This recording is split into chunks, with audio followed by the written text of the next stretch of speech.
লাইলাতুল কাদর কি, কদরের রাত কি?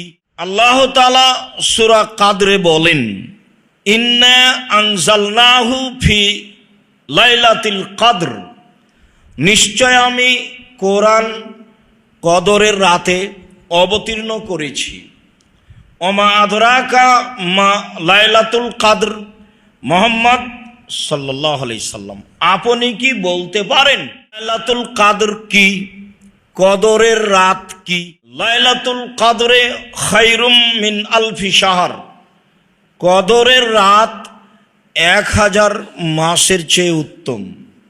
1000 মাস ইবাদত করে মানুষ যে ফল ভোগ করবে, কদরের রাতে ইবাদত করলে মানুষ সে ফল ভোগ করবে, এ কথা আল্লাহ তাআলা বলেন।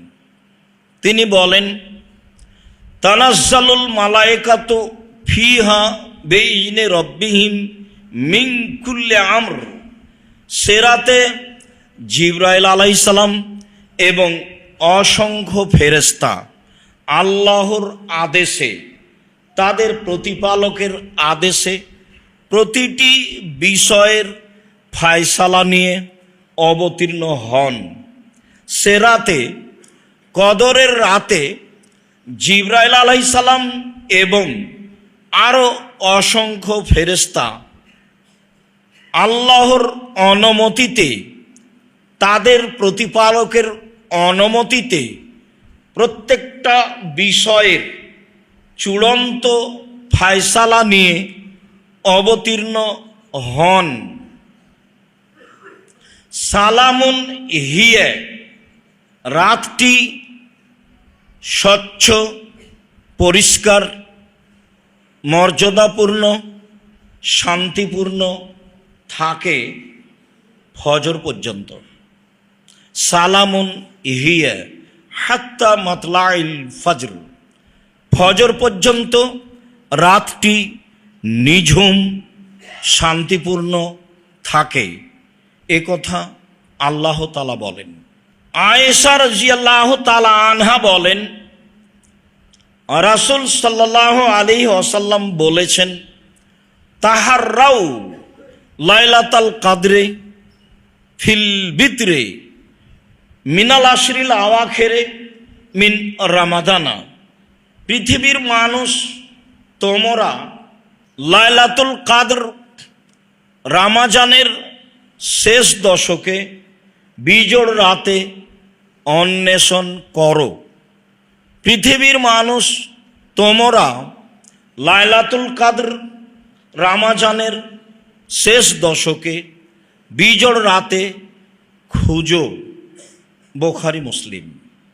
আয়েশা রাদিয়াল্লাহু তাআলা আনহা বলেন, কানান নবী সাল্লাল্লাহু আলাইহি সাল্লাম ইজা দাখালাল আশরু সাদ্দা মিজারাহু, আল্লাহর নবী যখন রমজানের শেষ দশক আসতো তখন তিনি শক্ত করে কোমর বেঁধে নিতেন। ও আহিয়া লাইলাহু, সারা রাত জেগে ইবাদত করতেন। ও আইকাজা আহলাহু, আর ইবাদতের জন্য পরিবারকে রাতে জাগাতেন। বুখারী মুসলিম। আয়েশা রাদিয়াল্লাহু তাআলা আনহা বলেন, যখন রমজানের শেষ দশক আসতো তখন মুহাম্মদ সাল্লাল্লাহু আলাইহি সাল্লাম ইবাদতের জন্য শক্ত করে কোমর বেঁধে নিতেন, সারা রাত ইবাদত করতেন, পরিবারকে ইবাদতের জন্য জাগাতেন। বুখারী মুসলিম। অর্থ, কোমর বেঁধে নিতেন বা লুঙ্গি গুটিয়ে নিতেন। যখন কোনো মানুষ শক্ত কোনো কাজ করতে যায়, আমরা চাঁপাইনবাবগঞ্জের মানুষ হিসেবে যা বুঝি, তাতে কোনো শক্ত কাজ করতে গেলে সাধারণত গ্রামের মানুষেরা কোমরে গামছাটা খুব শক্ত করে বাঁধে বা এরকম কিছু বাঁধে। শেষের দশক আসলে তিনি শক্ত করে কোমর বেঁধে নিতেন, লুঙ্গি গুটিয়ে নিতেন। এর অর্থ কি? এর অর্থ পরের দুটি বাক্য, সারা রাত ইবাদতের জন্য প্রস্তুতি নিতেন। তিনি সারা রাত ইবাদত করতেন এবং পরিবারকে ইবাদতের জন্য জাগাতেন। বুখারী মুসলিম।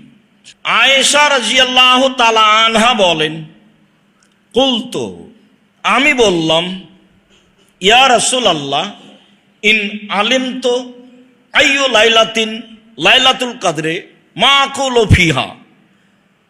আয়েশা রাদিয়াল্লাহু তাআলা আনহা বলেন, আমি বললাম, হে আল্লাহর রাসূল, আমি যদি বুঝতে পারি লাইলাতুল কদর কোনটি, আমি যদি লাইলাতুল কদর জানতে পারি, তাহলে আমি সেখানে কি বলবো? মাকুলু ফিহা, সেখানে আমি কি বলবো? তখন রাসূল সাল্লাল্লাহু আলাইহি সাল্লাম বললেন, কুলি, তুমি বলো, আল্লাহুম্মা ইন্নাকা আফুবুন তুহিব্বুল আফওয়া। হে আল্লাহ, তুমি ক্ষমাশীল, ক্ষমাকে ভালোবাসো, আমাকে ক্ষমা করো। তুমি বলবা, আল্লাহুম্মা ইন্নাকা আফুবুন তুহিব্বুল আফওয়া ফাফু আন্নি। হে আল্লাহ, তুমি ক্ষমাশীল, ক্ষমাকে ভালোবাসো, আমাকে ক্ষমা করো। এইটা বলবা। এই কথা, এই দোয়া রাসূল সাল্লাল্লাহু আলাইহি সাল্লাম আয়েশা রাদিয়াল্লাহু তাআলা আনহাকে শিখিয়ে দিলেন।